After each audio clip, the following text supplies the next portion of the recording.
nous avons milité de l'étranger avec des Congolais qui ont d'autres nationalités, mais qui sont Congolais et qui se battent pour le Congo de la même manière que ceux qui sont au pays, qui aiment le Congo et qui investissent de leur temps et de leur argent pour ce pays.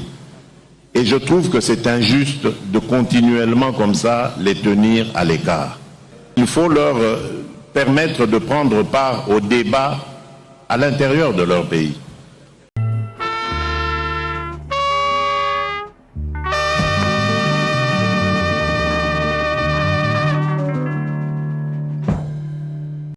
Merci beaucoup, chers membres de FIS et chers compatriotes. Ce soir, une équipe se retrouve pour aborder ou continuer quelques discussions sur la table ronde sur la levée de l'état de siège qui venait de se tenir dernièrement à Kinshasa sous l'invitation du chef de l'État. La diaspora a dit qu'elle était plus ou moins oubliée, mais nous voulons saisir de cette opportunité pour avoir nos réflexions.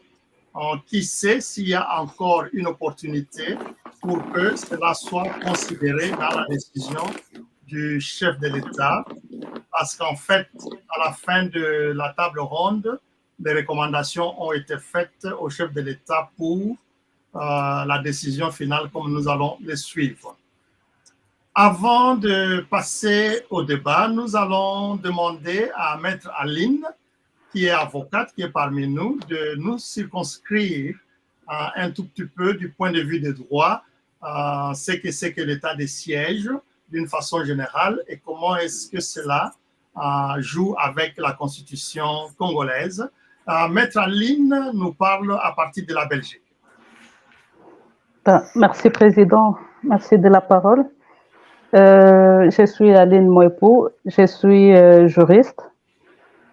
Et à votre question de savoir ce que c'est que l'état de siège, j'ai ici notre constitution de 2011, c'est la constitution en vigueur chez nous en RDC à ce jour.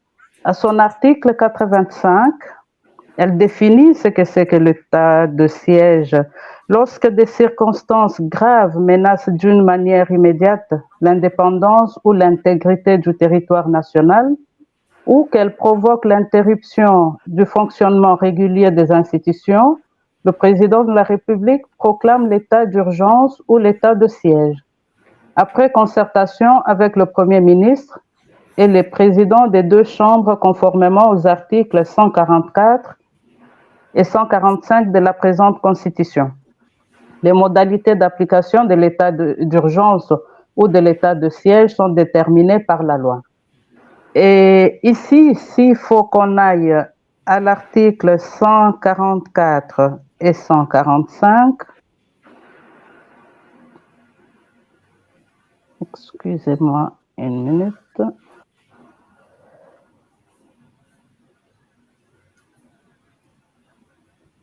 Voilà, l'article 144, en application des dispositions de l'article 85 qui définit l'état de siège que je venais de lire, de la présente Constitution, l'état de siège, comme l'état d'urgence, est déclaré par le président de la République.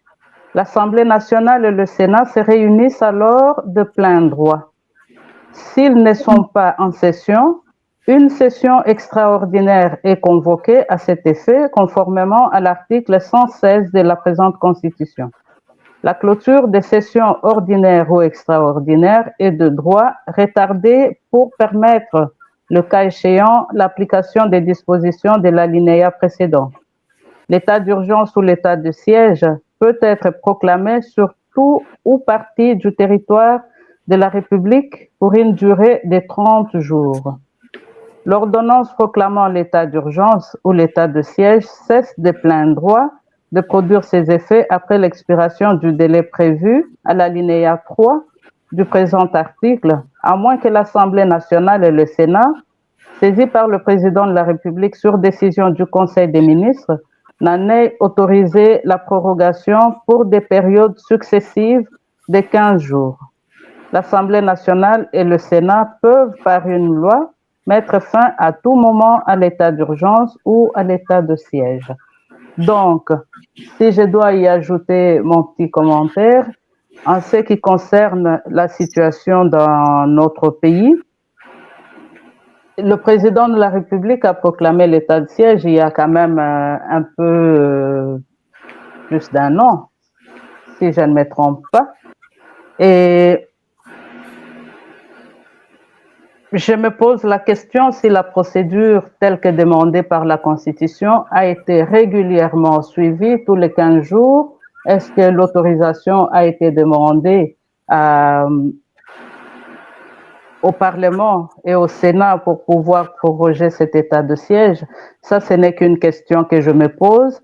Et des deux, ici, les circonstances qui ont amené notre président de la République à pouvoir proclamer cet état de siège, je crois que tout le monde est d'avis que ça valait la peine parce que ça a quand même amené à découvrir beaucoup de choses dans ce qui se passe à l'est de notre pays.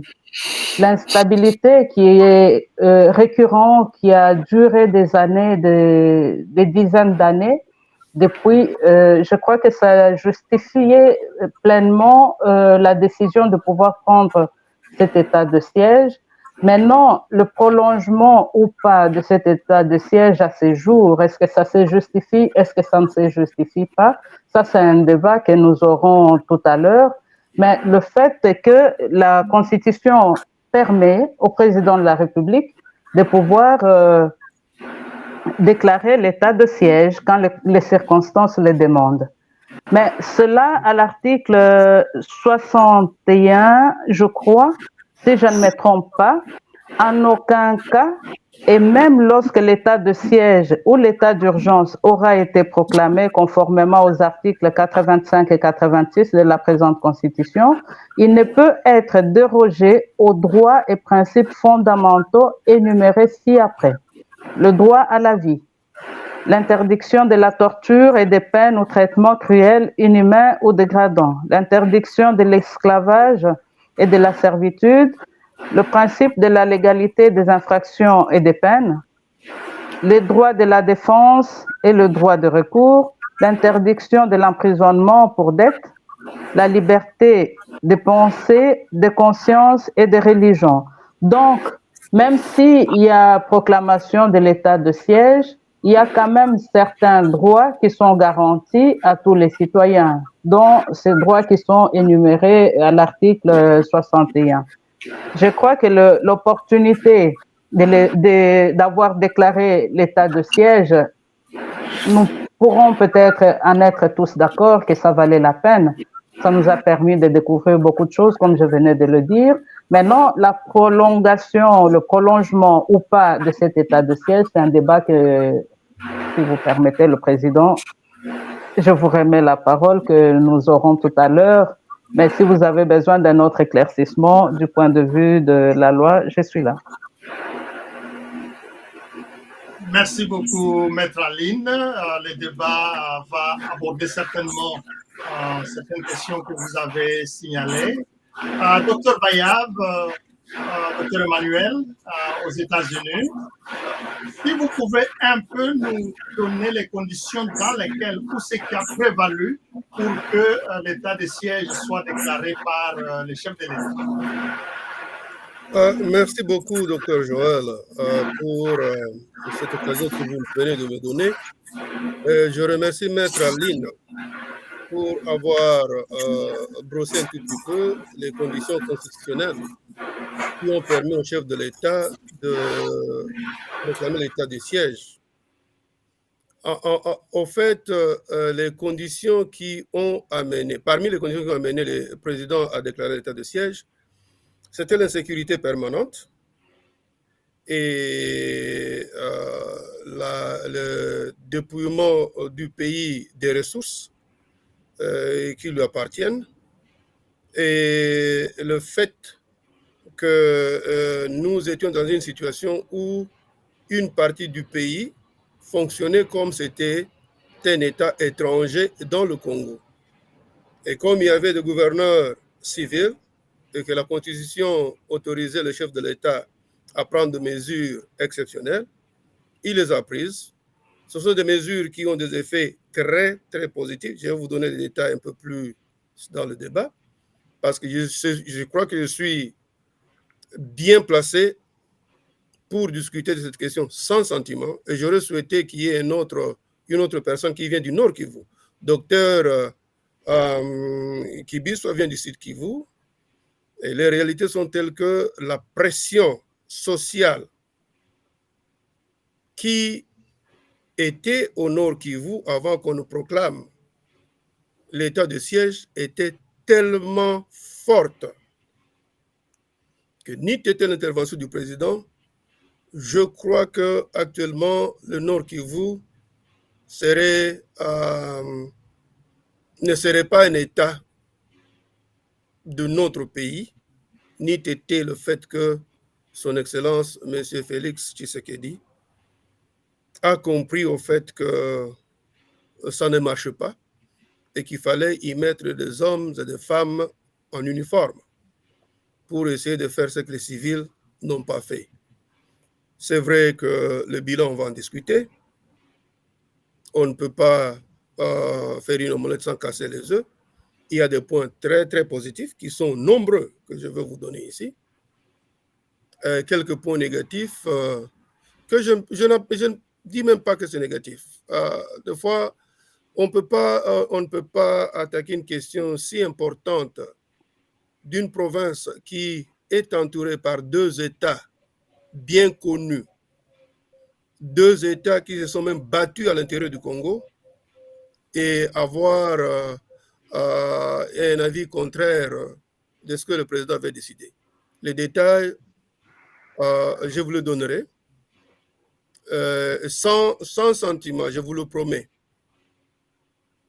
parce qu'il est de notre obligation, nous, les intellectuels congolais de l'étranger, de contribuer positivement à régler, quelque peu que cela soit, le problème qui ronge fortement notre État, et cela depuis très longtemps, qui sont des problèmes très souvent causés par la démographie, la vie commune entre les peuples et le voisinage, ou ce que je peux appeler une communauté internationale, parce que la communauté internationale commence par le Rwanda, qui est notre voisin, et l'Ouganda, qui est notre voisin. Donc le Nord Kivu, c'est un État spécial, qui a vraiment de bornes, de limites terrestres avec les deux pays qui sont les chefs d'orchestre du malheur que connaît notre pays actuellement. Je vous remercie. Vous allez me poser ou nous allons discuter de tous les points, ou bien de quelques points un peu plus tard pendant ce débat. Merci. Merci beaucoup, Dr Bayav. Donc, nous comprenons qu'à cause de l'insécurité créée par des milices, des groupes armés internes, et par l'agression de notre pays par le Rwanda au nord, Kivu, l'état de siège était justifié, que le président de la République puisse exercer le droit de garantir la paix, la sécurité de la population congolaise. C'était pour 15 jours, mais nous sommes partis pour 2 ans. Peut-être c'est là où les problèmes se posent. Du point de vue de la société civile et du point de vue des organisations internationales, il y a quelques évaluations. Dr Nopes, est-ce que vous pouvez plus ou moins nous décrire l'évaluation donnée par la société civile et les organisations internationales qui sont en accord ou en désaccord avec les éléments de la Constitution que Maître Aline venait de nous lire tout à l'heure?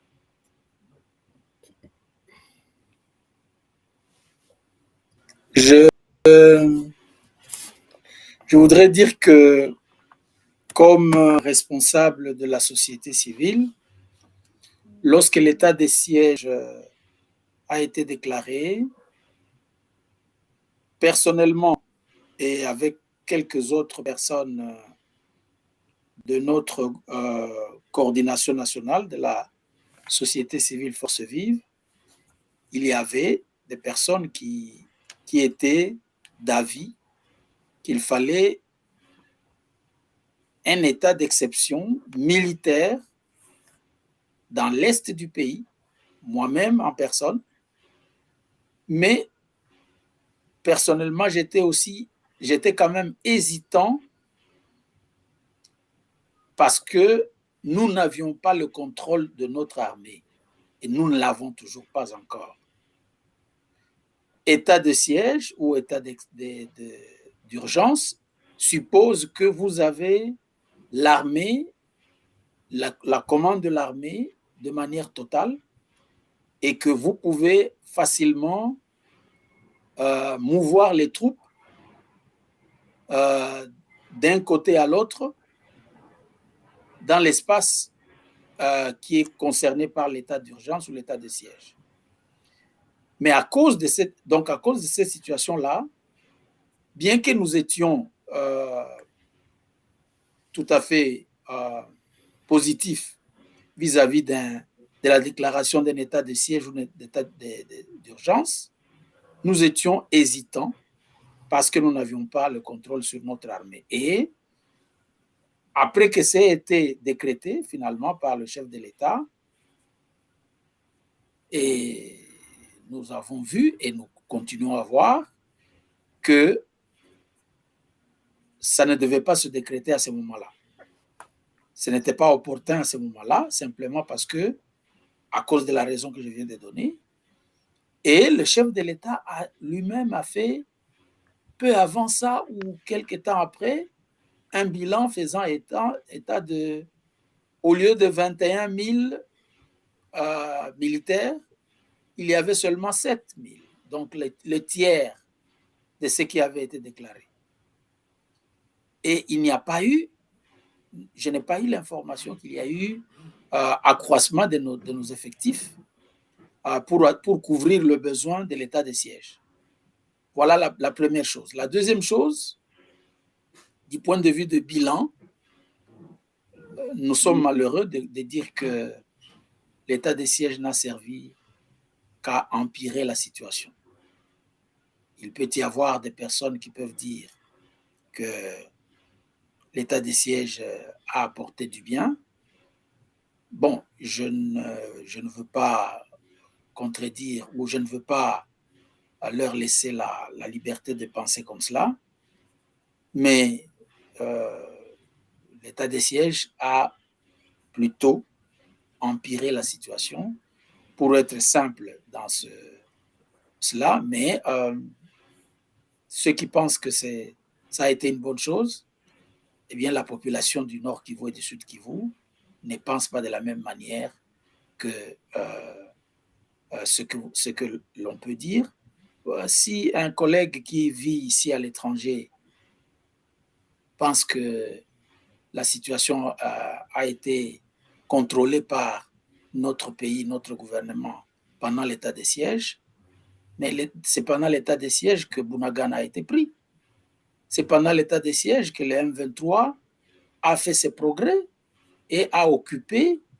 Bon, quand j'appelle M23, c'est la répétition un peu automatique de ce que nous avons. Ce n'est pas le M23, c'est le Rwanda. Parce qu'on ne peut pas dire que nous sommes agressés, en même temps nous disons c'est la rébellion. Non, ou c'est l'agression ou c'est la rébellion. Donc moi je considère que c'est sous l'état de siège que le Rwanda a progressé et a occupé le territoire. Donc le résultat est là, c'est que notre pays est occupé dans les provinces du Nord Kivu. Et il y a quelque chose qui me chagrine un peu lorsque les collègues Emmanuel parle de l'état du Nord Kivu. Non, ce n'est pas l'état du Nord Kivu, c'est la province du Nord Kivu. Il faut faire attention parce que nous pouvons commencer à vous prêter des intentions que vous n'avez peut-être pas. Si c'est un lapsus linguae, il faut la corriger avant qu'il ne soit tard. Nous croyons sur ce point que c'est un lapsus de langage parce que Dr Emmanuel est aux États-Unis où les provinces sont appelées États, qu'à cela ne tienne. Docteur Makim et Révérend Célestin, tout à l'heure, notre ami Docteur Nopes venait de dire qu'il n'y a pas le contrôle de l'armée. Est-ce que vous pensez que l'armée est restée la même pendant les 2 années de cet état de siège et de la guerre?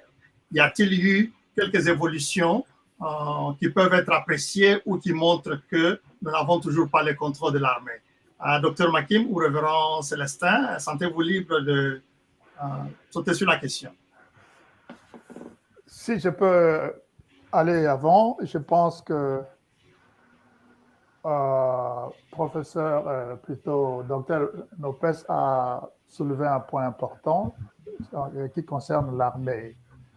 Ma question est de savoir, si je lui posais la question, peut-être d'une façon indirecte, est-ce qu'il veut dire que au mois de mai, le 3 mai, je pense, je suivais ici le discours du président, en mai 2021, oui, quand l'état de siège a été proclamé, et aujourd'hui, l'armée est la même, je peux personnellement, en regardant le fait, je peux dire que non, du fait qu'il y a une très forte mobilisation de la jeunesse à l'appel du président pour renouveler, augmenter, professionnaliser peut-être et améliorer l'armée, je pense qu'il y a eu des progrès. Rien qu'en voyant la mobilisation nationale des jeunes qui s'engagent dans l'armée, en voyant aussi peut-être le défilé qu'on a eu il n'y a pas très longtemps, est-ce qu'on voit peut-être que je le vois de loin, peut-être ça peut être juste le média sans qu'il y ait que cela soit vrai. J'ai l'impression personnellement qu'il y a un changement au sein de l'armée. La grande question a toujours été le problème de l'infiltration qui, moi personnellement, je trouve que nous devons cesser de nous plaindre de l'infiltration, nous devons plutôt agir pour enlever tous ces gens-là, que ce soit au niveau de l'administration, des renseignements, de l'intelligence et de l'armée. J'espère qu'il y a eu un travail, que le travail est en train d'être fait dans ce sens-là. Mais peut-être à tort, je ne sais pas, mais je suis convaincu qu'il y a eu une amélioration de l'armée et que la population a de plus en plus confiance en l'armée telle qu'elle est aujourd'hui. Est-ce que sur le terrain, c'est la même chose? C'est la question que je me pose chaque fois. Je dis, bon, on nous montre tout ceci, mais nous sommes toujours un peu en silence là-bas de ce côté, alors qu'on entend facilement des plaintes que l'armée ougandaise ou rwandaise sous le nom de M23 a pris un village, a pris tel endroit. C'est là où ma question se pose. Un peu cette différence entre ce qu'on dit de l'armée et ce que on dirait que l'armée est arrêtée, mais peut-être qu'il y a des surprises, je ne sais pas. Un peu c'est ce que je peux dire. Mais je suis optimiste qu'il y a un changement. Peut-être que je vois ça de loin, que je veux savoir si j'ai tort ou j'ai raison. La question de l'infiltration est une question très intéressante que vous signalez, mais aussi très content de savoir que vous demandez à la population congolaise de cesser de se plaindre et d'agir, et que d'une manière ou d'une autre, on sent l'évolution. Ce n'est pas peut-être à la vitesse qu'on désire l'avoir, mais le chef de l'État travaille sur l'armée. Pasteur Célestin, Révérend Célestin au Canada. Oui, merci, docteur Joël, de nous associer à une telle discussion en tant que fils et fille du pays, parce que le pays n'appartient pas seulement à ceux qui sont restés, même nous qui sommes dans la diaspora, nous nous sentons responsables de ce pays-là. et nous devons réfléchir. Le point que notre compatriote Dr Nopese vient de soulever, c'est un point réel parce que l'armée, quand on a décrété l'état de siège le 3 mai 2021, l'armée, nous étions d'abord sous embargo en ce moment-là.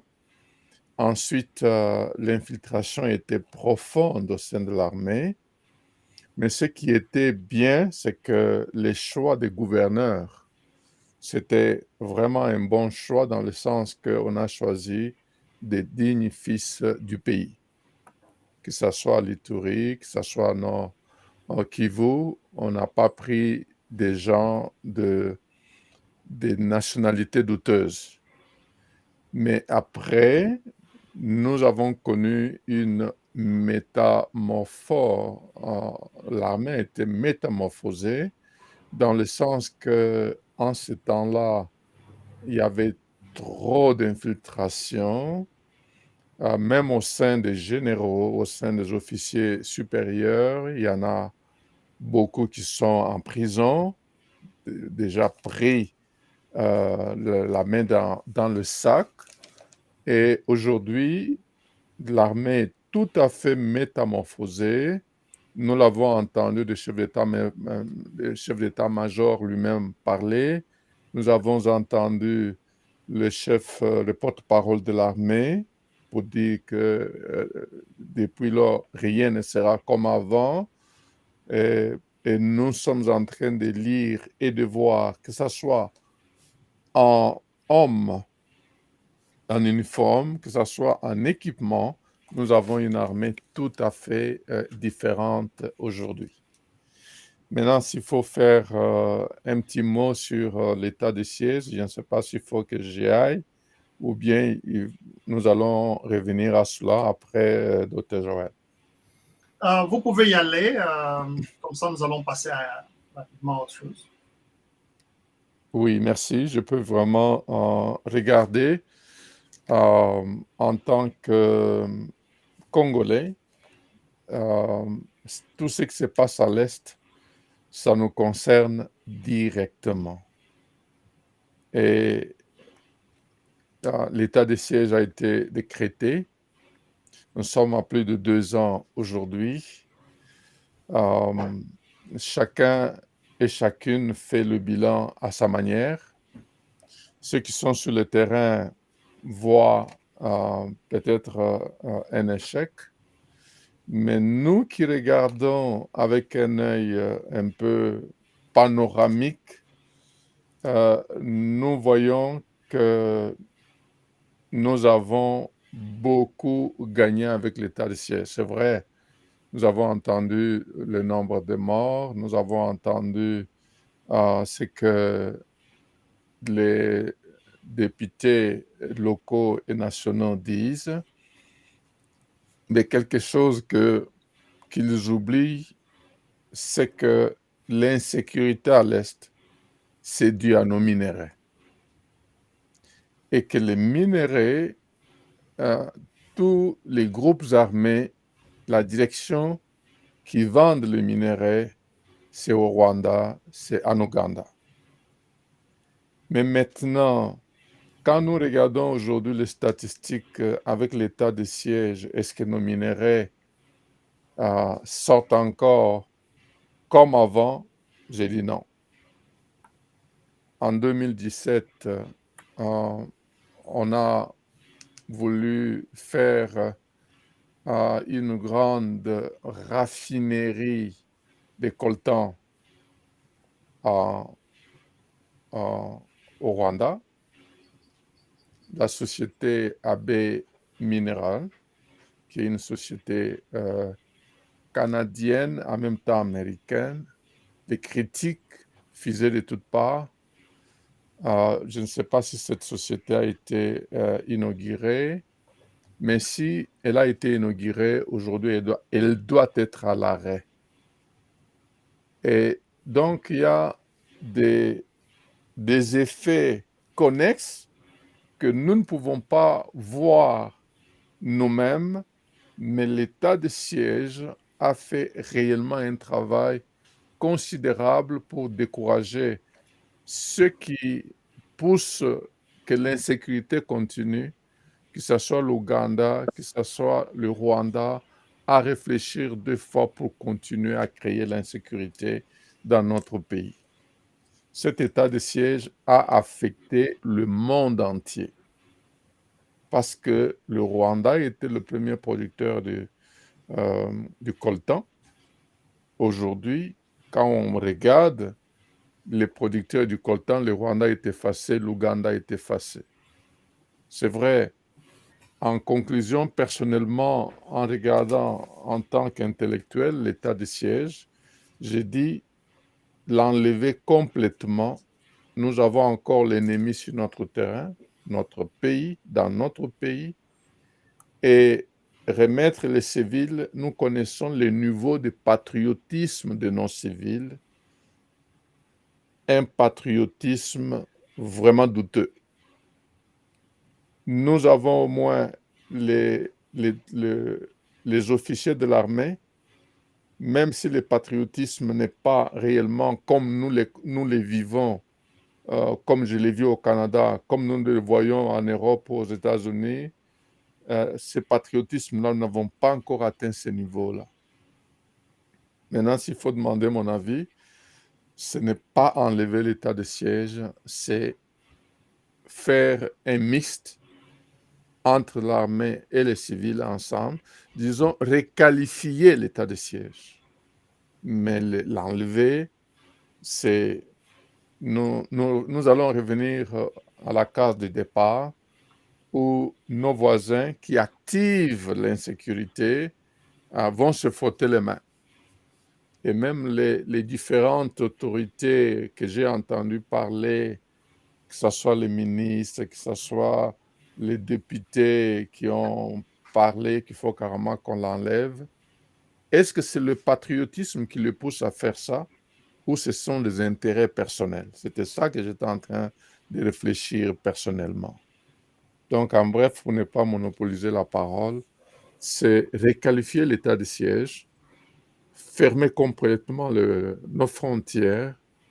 Et je me demande toujours pourquoi on ne met pas les murs entre la RDC et le Rwanda. Voilà ce que je peux dire, Dr. Joël. Merci beaucoup, Pasteur Célestin. En vous écoutant, les gens vont certainement dire, voici un véritable Néhémie. En dehors de son pays, il suit l'évolution de la situation et a une passion pour rentrer et réconscientiser et faire la construction. Merci beaucoup, Pasteur Célestin.